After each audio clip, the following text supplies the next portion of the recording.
မနှောမြင်မဆိုတဲ့တခြင်းလေးနဲ့ကျွန်တော်ပြိတ္တကိုမိတ်ဆက်ပေးခြင်းနဲ့ဒီတခြင်းလေးကတော့ကျွန်တော်တို့ရဲ့ senior ကိုမောအောင်ရေးစပ်ခဲ့တဲ့တခြင်းလေးပါအဲ့တော့ဒီချင်းလေးကို1985ခုနှစ်ဝန်းကျင်လောက်မှာရေးတယ်လို့ကျွန်တော်တို့သိရတယ်အဲ့တော့ဒီတခြင်းလေးကိုပထမဦးဆုံး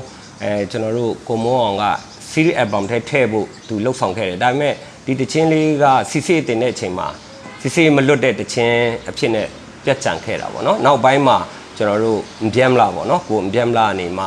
တီဆိုထားတယ်သူရဲ့ဒီမိုးဆိုးတိုးရေကူးချင်းပေါ့နော်အဲ့ဒီခွေထဲမှာသူဆိုထည့်ထားတာကိုကျွန်တော်တို့သိရတယ်အဲ့တော့ဒီတခြင်းလေးကို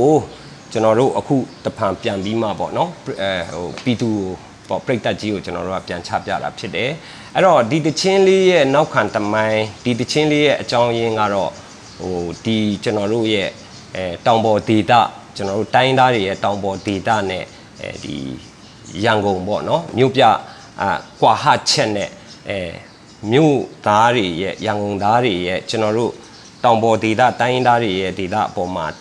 မြင်တဲ့အမြင်နဲ့သဘောထားကွာဟချက်လေးကိုဖော်ပြထားတာဖြစ်တယ်ဆိုတော့ချင်းစာသားလေးကယူလေးတောသားလေးကမြို့ပြရောက်တော့မေးကြတယ်ပေါ့ရန်ကုန်သားတယောက်ရဲ့အမေးကမင်းတို့ပြည်နယ်မှာတိုက်ရှိလားအိမ်နှစ်ထပ်တိုက်တွေရောရှိလားကားရှိသလားပေါ့အဲ့လိုမေးတယ်နောက်ထပ်တယောက်ရဲ့အမေးကတာရွေးဆိုးတာပေါ့နော်အရန်ကိုကွာဟသွားတယ်ဓာတ်တိုင်ရှိသလားပေါ့နော်ရုပ်ရှင်ရောရှိလားပေါ့အဲ့တော့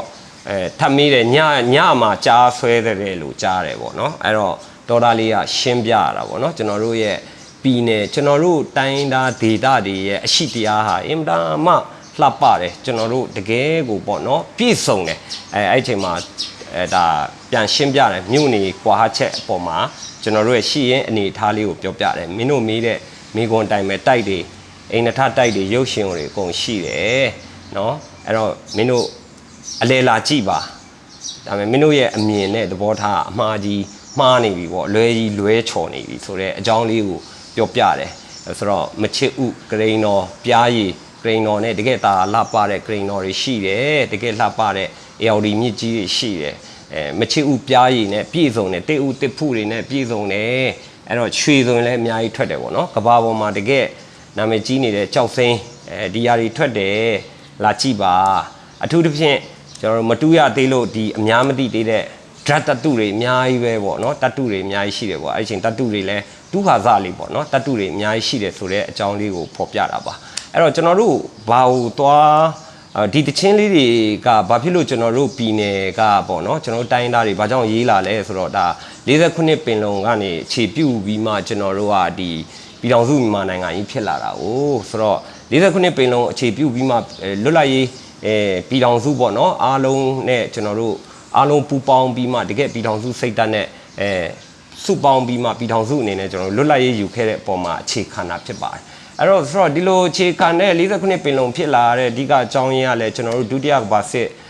မှာပေါ့နော် British ကနေပြီးအမေရိကန်နဲ့သူတို့သဘောတူတဲ့ Atlantic Charter အရဒါကသူတို့သိမ်းပိုက်ထားတဲ့နေတွေလွတ်လပ်ရေးပေးမယ်ဆိုတဲ့ဒီ Atlantic Charter ပေါ်မှာအခြေပြုဗိုလ်ချုပ်အောင်ဆန်းကကျွန်တော်တို့ရှိကို46မှာရောက်လာတယ်ကျွန်တော်တို့ရဲ့ဘိုးဘေးတွေကိုပြောတယ်ဆိုတော့နော်ဗမာတကြကချင်တကြကရင်တကြပေါ့လေဟိုတကြစီပဲဘာမှ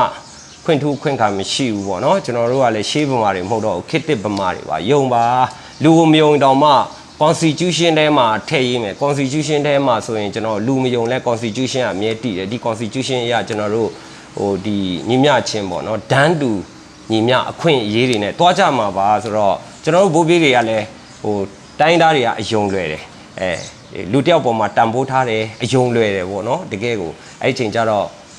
လွတ်လပ်ရေး49မှာထိုးလိုက်ကြပြီးမှဒါပြည်ထောင်စုကြီးဖြစ်လာတယ်49 constitution နဲ့ကျွန်တော်တို့ပြည်ထောင်စုမြန်မာနိုင်ငံကြီးစ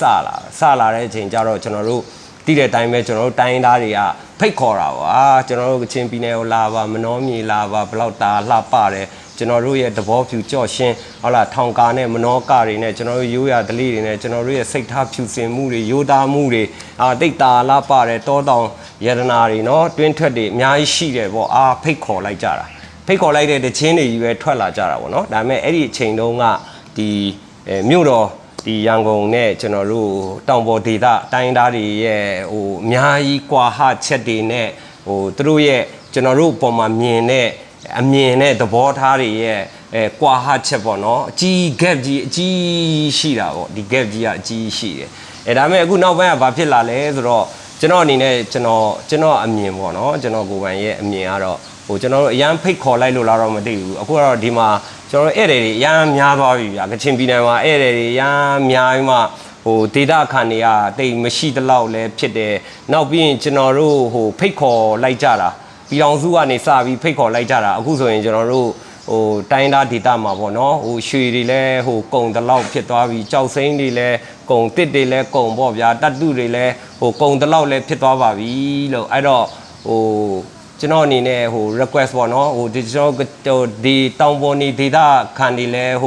လာပါဆိုတော့ကြိုဆိုတဲ့တခြင်းလေးလည်းမရေးဘဲနဲ့ဧည့်သည်တွေလည်းအချိန်တိုင်းပြန်ကြပါဆိုတဲ့တခြင်းလေးပြန်ရေးပြီးဆိုရမယ်အချိန်လေးတော့ရောက်နေပြီလို့เนาะဧည့်သည်ဆိုတာတော့ဧည့်သည်တွေကလည်းထူးခြားတဲ့ဒီကိုလာတယ်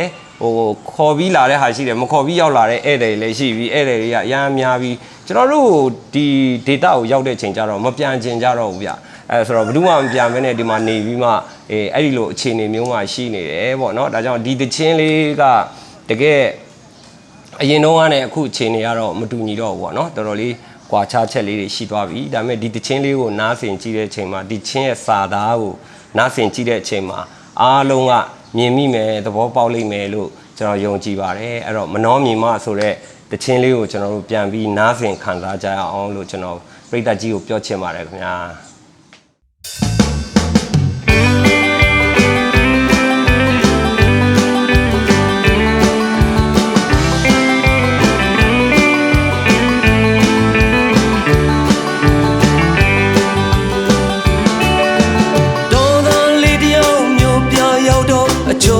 မေးကြတယ်တို့ကချင်ပြည်နယ်လေးရဲ့အကြောင်းတွေကိုမြို့တော်ရန်ကုန်သားတယောက်အမေဟာတို့ပြည်နယ်မှာကားရှိရဲ့လားအိမ်နဲ့ထားတိုင်းကိုရှိရဲ့လားနောက်ထပ်တယောက်ရဲ့စူးစမ်းမှုကထူးခြားလွန်လာတယ်တတ်တိုင်းရှိသလားမေးရဲ့လိုက်ပုံများ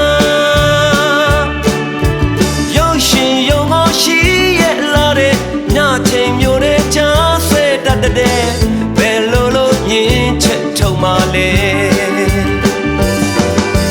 ပြောပြရင်ယုံမဲမထင်ဘူးတို့ထားနေအလင်းလာပါလားမင်းကိုယ်တိုင်ကြုံမှသိမယ်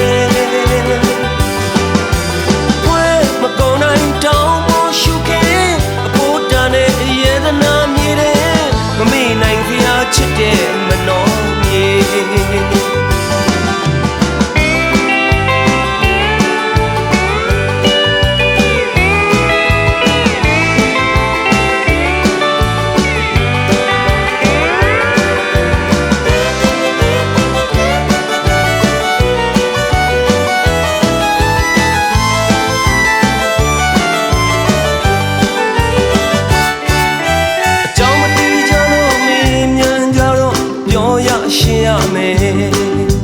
မင်းထင်တော်တွေအမားကြီးမာနေပြီကားတွေအိမ်တွေအားလုံးပြည်စုံမြစ်ဆုံကရိန်တော်မချစ်ဥပြရီရွှေဆိုလဲအများကြီးထွက်တယ်နော်မတူရသေးလို့အများမသိသေးတဲ့ဓာတ်တသူမျိုးစုံယနေ့ကဘာပေါ်မှာအကောင်းဆုံးဖြစ်နေပြီ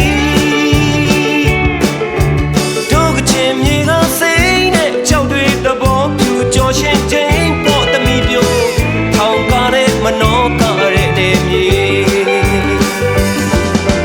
ပြောပြရင်ယုံမဲမထင်ဘူးတို့ထားနေအလင်းလာပါလားမင်းကိုယ်တိုင်ကြုံ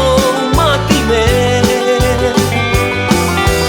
ဝဲမကုန်နိုင်တောင်းပေါ်ရှုခင်အပေါ်တန်တဲ့ရေကနာမြေတဲ့မမေ့နိုင်ပြချစ်တဲ့မနော